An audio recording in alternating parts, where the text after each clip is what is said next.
Hello, 3L scholars. So, welcome to what's actually kind of the first new unit or a unit of new material this year that we're going to be looking at. Um, you will want to have with you your verb charts, from previous videos, previous assignments. So, if you don't have that out yet, go ahead and pause the video.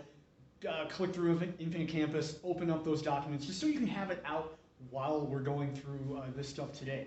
Because what we're looking at in what we're going to call Unit 1, which is really a combination of a couple of different chapters, is the passive voice for verbs. In this video, we're going to look at, just for the first and second conjugation. We'll probably just look at the present tense, and we'll look at the others in a later video. But so like page 2 of this. We'll try and keep this one nice and short.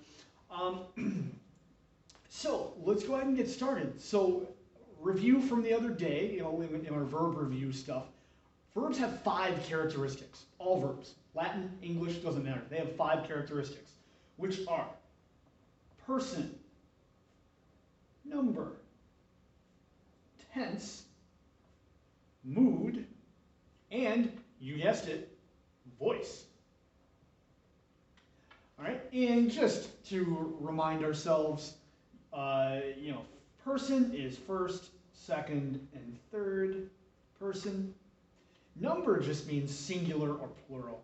We can say SG, PL. Remember, tense, you have 6 options in Latin. You have the present tense for what happens right now. You have the imperfect for ongoing action in the past. I was verbing. You have the future, I will verb. And these are all part of what's called the present system. Okay, they use the second principal part to conjugate with. Below this line, we have the perfect system.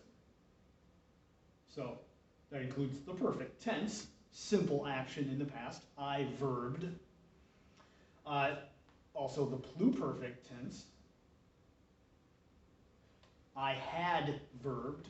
And then the future perfect, I will have verbed. Okay? We have actually 4 options for mood, but we only know 3 of them right now. Most verbs are indicative. They indicate an action happening. There's also imperative forms, commands. And then the infinitive, the second principal part, that's also a mood. Down here, I'm just going to add the subjunctive as our last mood, which we don't know yet, but we will very soon. All right, but finally, this is all review, but we also have 2 options for voice. Verbs are either active, if you spell it right, or if you don't. Wow. Active. There we go, take 2. And passive. Up till now, every verb we've done has been active. Starting today, we'll learn that there are passive forms too. So we're going to look at what some of those endings look like, as well as how you can translate them in a sentence. Okay? So with this in mind, speaking of translation, just looking at what it will sound like in English. So the active voice, the subject performs the action. Okay? Marcus praises her. Marcus is your nominative subject. He performs the action of the verb.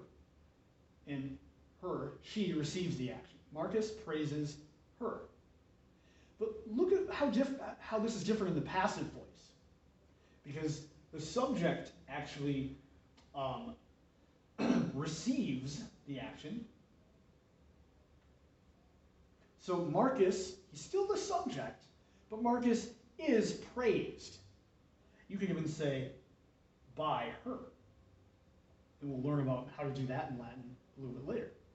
Okay, so active voice, the subject performs the action. Passive, the subject receives the action. Okay? So let's review real quick our active endings for the present tense. We've known them for a while, so they are OST, mus, tis, NT. Okay? So to make a present tense verb passive, you can't use active endings for that. Instead, you have to use the, surprise, surprise, passive endings, which look like this. Are, ris, tour.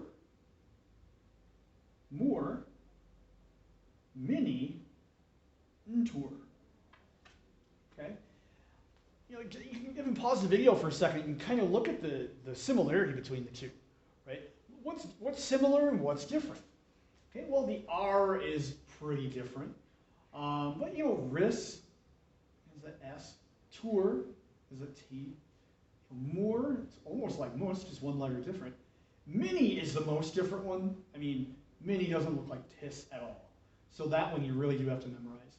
But then ntour is just nt with or at the end. Okay, so you want to be chanting these endings to yourself. Ar ris tour, more mini intour. Ar ris tour, more mini intour. Do it at all times. Just sink it into your brain, right? That's how your brain works with language. Nobody was born knowing English already. You had to repeat it a lot, hear it a lot to be able to have it sink in. Well, Latin's no different. So just make sure you're saying these endings to yourself to help them sink into your brain. Ar ris tour, more mini intour. All right, let's actually conjugate a verb, two verbs, in the passive and see how this looks.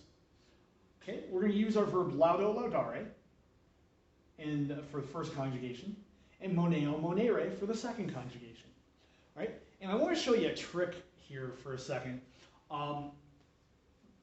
So you may remember from previous lessons that in the first conjugation, the first person singular is always a little weird, right? Because usually, remember how you conjugate a verb?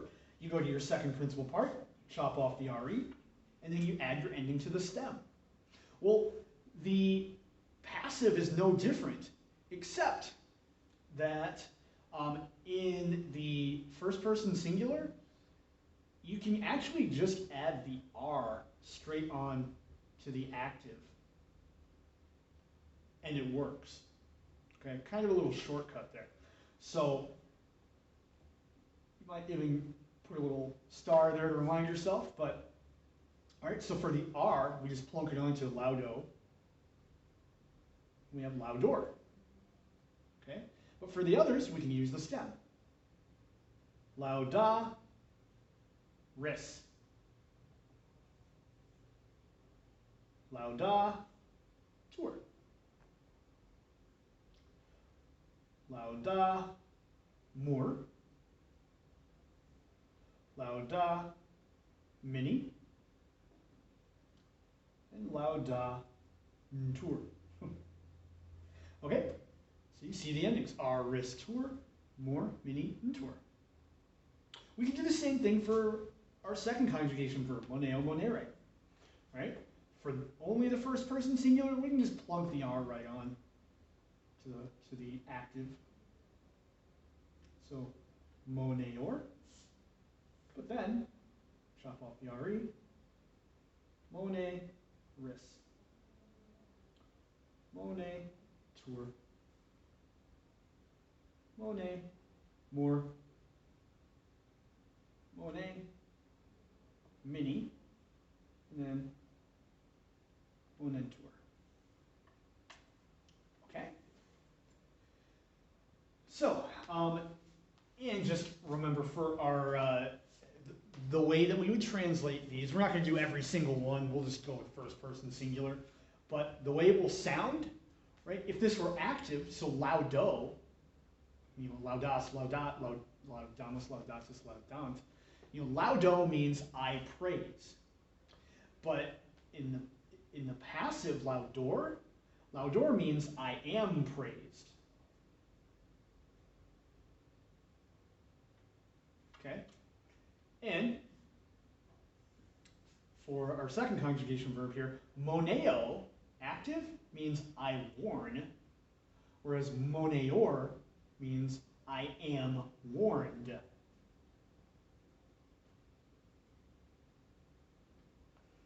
Okay, so we'll go ahead and just stop the video there. So this will be part one. We'll continue in the next video with the imperfect and the future for first and second conjugation. Anyway, make sure you're following along and writing this stuff out, scholars. And you know how to reach me with any questions you have. All right, thank you. I'll see you in the next video.